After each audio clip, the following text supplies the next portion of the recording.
Sino sila? Bakit ang dami nila? Mga babae daw ang tawag sa kanila. Kung titingnan, ang saya nila. Ginagampanan bawat tungkulin nila. Nakangiti, tumatawa, humahalakhak.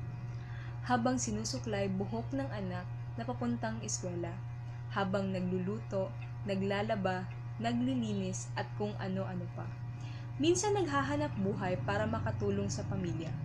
Minsan hindi natutulog para may maipakain sa umaga. Kung titingnan, ang saya nila. Pero tingnan natin sila sa mata. Madilim, malalim, walang buhay na mga mata. Mga matang pagod, puyat, nanlalalim. Pero kailangang imulat para sa pamilya. Mga matang tila may gustong sabihin, gustong isigaw. Sabi nila, kapag kailangan mo ng kausap, maghanap ka ng babae dahil nakikinig sila. Kapag kailangan mo ng maayos maglinis, babae kasi magaling sila.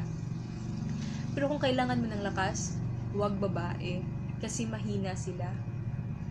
Mahina, puro emosyon, puro damdamin. Mahina talaga daw ang mga babae kasi mas inuuna nila ang puso nila kaysa sa isip.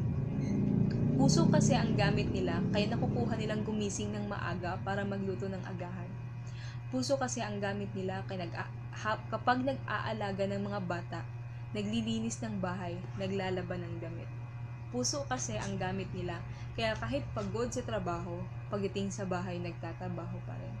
Puso kasi ang gamit nila kaya mahina sila. Halika, pakinggan kaya natin ang katulad nila. Pero tanong ko, may panahon pa tayo na pakinggan sila? Katuwing napapagod sila, may oras kaya silang magpahinga? Sa tuwing gusto nilang umiyak, may naiiyakan kaya sila? Sa tuwing kailangan nila ng kausap, may nakakausap ba sila? Sa pamilya nila? Pakinggan kaya natin sila. Kung ano ang gusto nilang gawin, kung ano ang gusto nilang kainin, kung saan nila gustong pumunta, kung saan nila gustong matulog. Mga simpleng bagay na hindi natin naririnig sa kanila. Dahil kung tatanungin mo sila, sasagutin ka nila. Kung ano ang gusto mo, yun na rin sa kanya. Sumusunod sila kung ano ang sabihin mo. Kasi sabi nila, ang mga babae dapat sumusunod. Sumusunod kung ano ang nasa kultura, kung ano ang nasa tradisyon. Dahil ito ay nararapat daw sa kanila. Pero ano nga ba ang nararapat?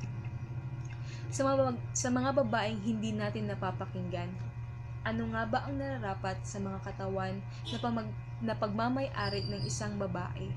Oo, pagmamay-ari ng isang babae. Dahil hindi ako, hindi ikaw, kundi siya ang nag-iisang nagmamay-ari ng katawan niya. Nagmamay-ari ng isip niya, nagmamay-ari ng buong buhay niya. Dahil bilang babae, ito ay biyaya sa kanya. Kaya pakinggan natin sila, laanan ng oras at isipin natin ang kapakanan ni Juana.